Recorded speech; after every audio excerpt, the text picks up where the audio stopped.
Now, since the last time we spoke, the Sussexes have in fact been invited to the coronation, and now they're apparently making demands. Can you tell us what they're asking for?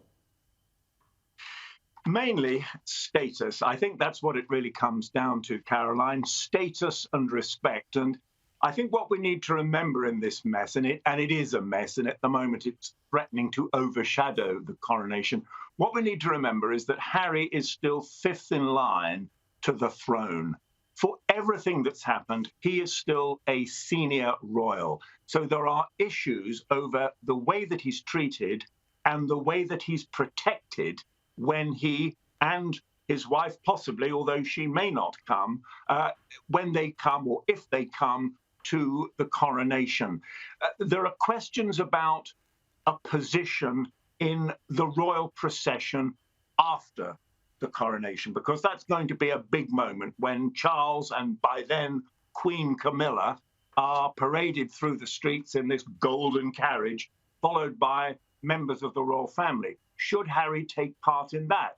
Well, yes, his status as the son of the king requires that he should, really, but he's not any longer a working royal. Where should he sit during the ceremony? Should he be on the balcony for the waving, the traditional waving to the public afterwards from the balcony of Buckingham Palace? And what sort of security should he be provided with once he sets foot on British soil? And that is a very sore point for Harry. He is very angry about that. So there are a lot of issues. Now, Charles clearly wants his son at the coronation. He and Meghan have been invited. Their children at the moment have not. Should they have a role? Should they be recognized? Because they're now, of course, prince and princess. So there's still a lot to negotiate and a lot to discuss. And my sense is that the palace have extended the invitation and they're now just able to say, look, guys, the ball is in your court. If you don't want to come, let us know. If you do want to come, you're going to have to play by our rules. And fair enough, I think plenty of people would say. And look, we often talk about how the various royals are perceived, not just what they do, but the way they're perceived. Does this sort of behaviour, and particularly the making of demands, does that make things more difficult than they have to be for the Sussexes? Yeah, I mean, quite clearly, the Sussexes are becoming extremely unpopular in this country. Now, it would be unfair to say that that is an opinion held by everybody. There are a lot of particularly younger people in Britain who like the Sussexes, who like the diversity that they bring to the royal family, who like the sort of modern lifestyle that they lead, who respect the way that Harry has been so ready to tell his story, to bare his soul, if you like. But the vast majority of people, to be blunt, have had enough of it. We've had the book, we've had the documentaries. We seem to be hearing Harry talking about his personal issues all the time. And the majority of Brits really, really don't care for it any longer. And to be blunt, I think wish they'd just be quiet and go away and stay in America if that's what they want to do. So another of the issues around this whole coronation is if Harry and Meghan come, particularly if Meghan comes, are there likely to be protests? Will public anger be expressed against them? We know there are going to be demonstrations by the Republican movement, which is still small in this country, to be fair, but there are going to be protests at the coronation against the monarchy. But it's not impossible that there would also be insults shouted at Harry and Meghan. So it really, really is a complicated business. But their standing in this country has now fallen. They're extremely unpopular. They have a minus popularity rating in such polls as we're able to read about them. So a lot of people really won't be very welcoming when they come here. And I guess when you've got an open air sort of procession and you've got lots of people around, I guess there's only so much you can plan for. There's always going to be something that can go awry or something that is said that the royal family can't plan over. But, I think as the Sussexes, they continue to disparage the royal family. One wonders what attachment they actually have to their titles. And I think people are rightly asking, what is next for the couple? Well, as far as the titles are concerned, this is really quite a complicated one, because if you read social media here, the comment sections on the online newspapers and so forth, particularly the more conservative newspapers like the Daily Mail, who Harry particularly dislikes. If you read those comments and talk to people, a lot of people will say it's nonsense. If they don't want to be part of the royal family, they shouldn't be the Duke and Duchess anymore. But that's really quite a tricky issue, to put it mildly, because to strip them of those titles would require an act of Parliament. The king, the monarch, does not have the right to do that on his own. He can take away their Royal Highness titles, or at least require them not to use them, which is the position at the moment with both Harry and Meghan, and in fact with Prince Andrew. They are still theoretically their Royal Highnesses, although they've agreed not to use those titles in public. But the process of stripping Harry, again, let's not forget he's fifth in line to the throne.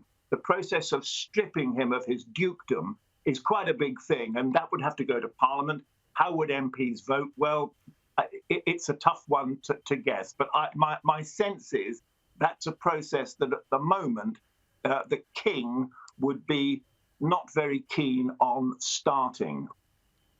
But I guess it's always up to them whether they use them or not. Yeah. I think at some stage they're going to have to pick a horse and ride it, aren't they? They can't just sit in this purgatory, so to speak, for much longer.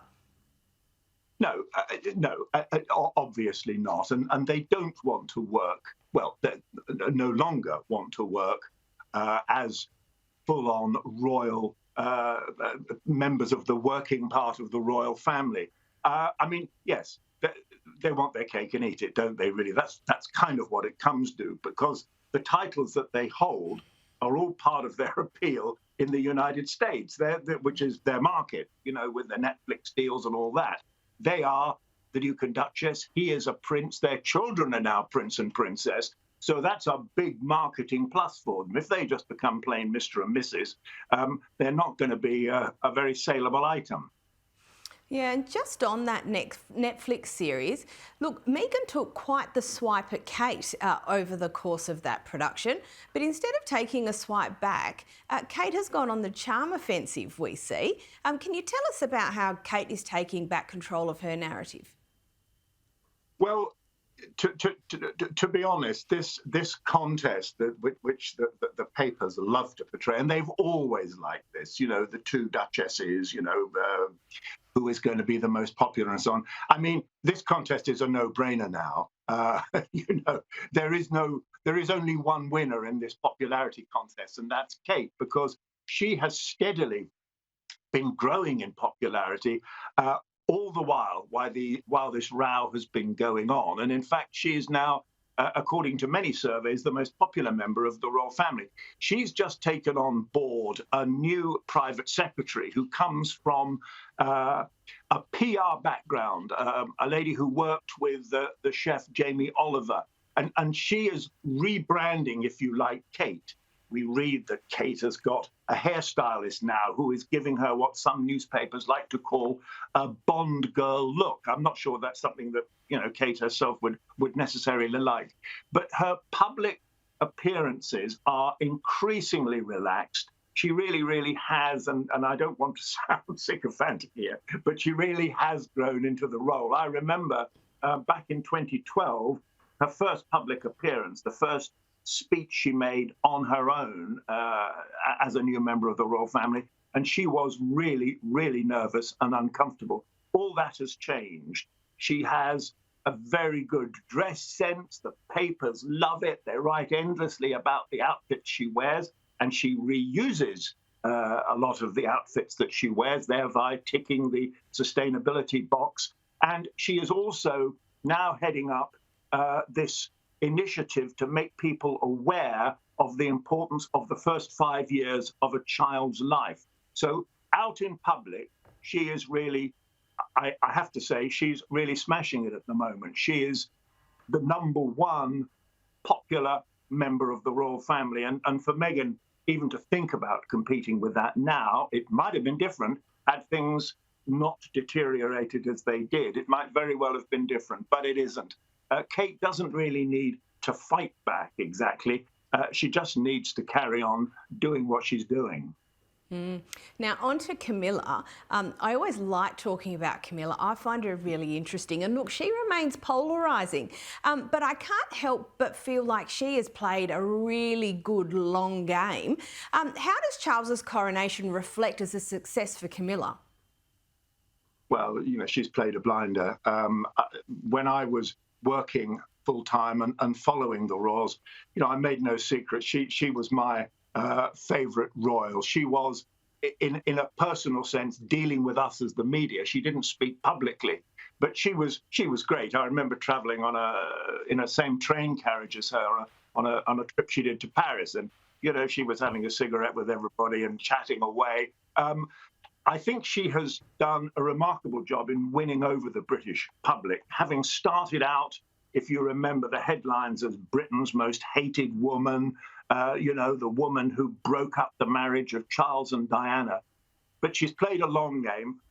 She's kept quiet. She hasn't commented in public, apart from a few of the issues that she is personally interested in, literacy being one of them. But she's played the royal role the way that the public like to see it. She hasn't been controversial, and gradually the papers have warmed to her. Now, that is not to say, again, that there won't be people, and there will be quite a few, who will feel uncomfortable when she is crowned. She is going to have the imperial crown placed on her head at the coronation.